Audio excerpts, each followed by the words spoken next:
Assalamualaikum warahmatullahi wabarakatuh. Nama saya Muhammad Ilham Diki Pratama dengan NPM 2051040326, kelas F semester 3, Prodi Manajemen Bisnis Syariah, Fakultas Ekonomi dan Bisnis Islam, UIN Raden Intan Lampung. Pada video ini saya akan menjelaskan hasil dari review terhadap jurnal untuk memenuhi tugas kebutuhan ulangan akhir semester mata kuliah fikih muamalah. Adapun jurnal yang saya review berjudul Tinjauan Hukum Islam terhadap Penerapan Akad As-Salam dalam Transaksi E-commerce. Jurnalnya adalah Mazahib Jurnal Pemikiran Hukum Islam volume 15 nomor 1 Juni 2016 halaman 1-19. Tahun terbitnya adalah 2016. Penulisnya adalah Ashabul Fadli. Tujuan penelitian adalah untuk memberikan wawasan dan menjelaskan pandangan Ashabul Fadli tentang bagaimana tinjauan hukum Islam akad as-salam dalam transaksi e-commerce. Subjek penelitiannya adalah transaksi online atau e-commerce. Metode penelitian adalah penelitian studi pustaka, sumber hukum Islam, dan sumber data sekunder.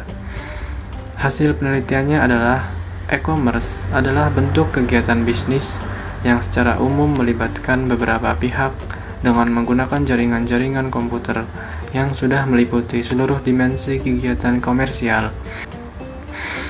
Transaksi komersial ini secara fisik menciptakan lingkungan komersial baru, sehingga tidak memerlukan pertemuan para pihak yang bertransaksi.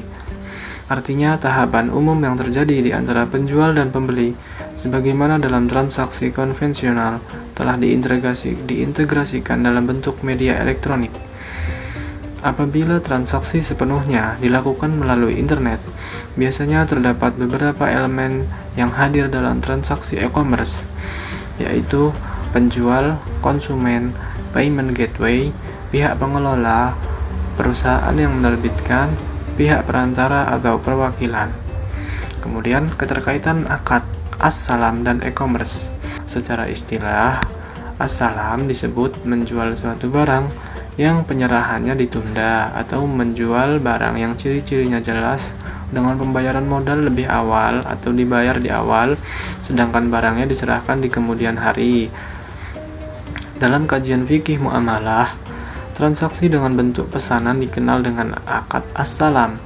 Sebab itu, aturan fikih muamalah menuntut agar cara pelaksanaan e-commerce harus sejalan dengan akad as-salam.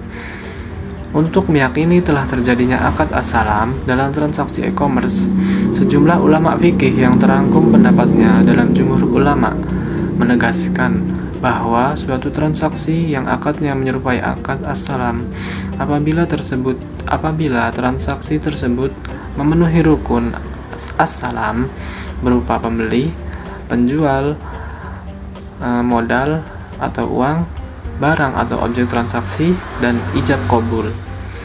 Di sisi yang berbeda, terdapat keberadaan pihak lain yang statusnya bukanlah penjual ataupun pembeli, sebagaimana yang dibahas sebelumnya. Dalam beberapa transaksi ditemukan pihak lain berupa perwakilan atau orang yang mewakili untuk melakukan transaksi. Perwakilan dapat berasal dari penjual atau pembeli.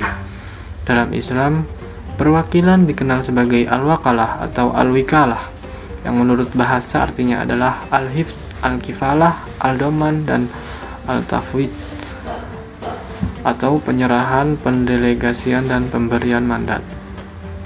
Pernyataan kehendak yang berwujud sigot dalam jual beli online sudah menjadi keharusan. Komunikasi dua arah antara penjual dan pembeli melalui internet inilah yang kemudian disebut sebagai sigot, sebab ikatan antara penjual dan pembeli terbentuk melalui kesepakatan yang jelas, yaitu ijab dan qabul yang diakhiri dengan serah terima. Fikih menawarkan kecenderungan untuk dibukanya pintu ijtihad terhadap persoalan-persoalan baru ke arah yang lebih transformatif. Kerelaan para pihak yang terlibat melakukan transaksi menjadi asas penting dalam sebuah transaksi. suatu akad tidak akan menjadi sah jika terdapat kehendak yang tidak sempurna. Ketidaksempurnaan ditakutkan akan berubah menjadi hal-hal yang memaksa atau membuka peluang terjadinya kecurangan. Seperti yang dijelaskan dalam Al-Quran dalam surat An-Nisa ayat 29, telah secara jelas menyatakan bahwa akad menjadi sah apabila dilakukan oleh para pihak secara rela tanpa ada paksaan. Itu tadi hasil penelitian dari review jurnal saya. Jadi kelebihannya adalah sumber yang digunakan adalah buku-buku dan jurnal-jurnal, sehingga sangat minim terjadinya perubahan informasi yang didapatkan karena sumber informasinya terjaga dan sudah terdapat nama penulis, penerbit, volume, dan lainnya, dan bahasa yang digunakan mudah dipahami. Kemudian kelemahan dari penelitian ini adalah kelemahannya terdapat dalam mencari informasi dari sumber primer cukup sulit, dan kurangnya kajian subteori untuk memperkuat hasil penelitian. Kesimpulannya dari penelitian ini adalah akad menjadi bagian pokok dalam melegislasi sebuah transaksi. Sebab itu tidak mengherankan ketika Islam melalui seperangkat materi hukumnya begitu ketat mengatur pola pembentukan transaksi yang mesti diselaraskan dengan akad-akad tertentu. Dengan begitu, ketika transaksi e-commerce dengan segala bentuknya telah memenuhi ketentuan-ketentuan yang disebut di atas, dalam pelaksanaan akad secara umum dan as-salam secara khusus, maka transaksi tersebut dipandang sah atau dapat dibenarkan secara syar'i. Sebaliknya, apabila ditemui ketidaksempurnaan atau ketidakjelasan dalam menjalankan transaksi, seperti objek akad ada namun tidak diketahui bentuk, ukuran maupun bobotnya, transaksi e-commerce tersebut tidak lagi dapat dibenarkan. Mungkin sekian saja video ini, hasil review saya terhadap jurnal ini untuk memenuhi tugas UAS mata kuliah fikih muamalah.